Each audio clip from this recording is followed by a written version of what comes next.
Next up for NBA Math's Trade Primer series with Coach Spins is the Boston Celtics, a team sitting near the top of the Eastern Conference throughout the first half of the season.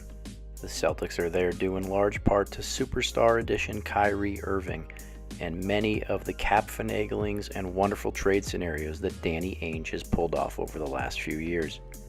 Kyrie has proven every bit of the alpha male on offense that he thought he would be, and the Celtics have just enough defense behind him to make things work.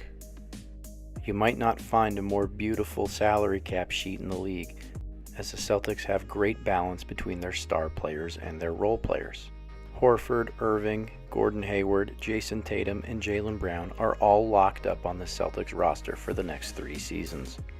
Danny Ainge and Brad Stevens will be able to keep this roster together for quite a while. But we can expect the Celtics to be somewhat aggressive here at the trade deadline.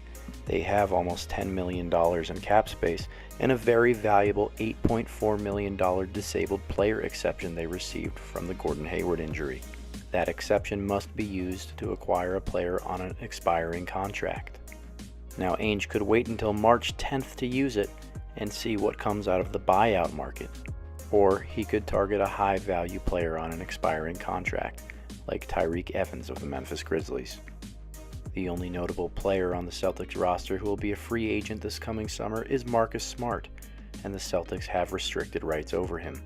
What Smart gives the team in the short term is incredibly valuable, with his tenacious defense, ability to start the break, and guard multiple positions. While keeping Smart long term would vault the Celtics into the luxury tax, there's little doubt that the defensive presence he brings is worth it. And when you examine the free agent point guard market coming this summer, it doesn't seem like there are going to be a ton of suitors out there who are able or willing to outbid the Celtics for him. Of course, all eyes in Boston are also on the Los Angeles Lakers.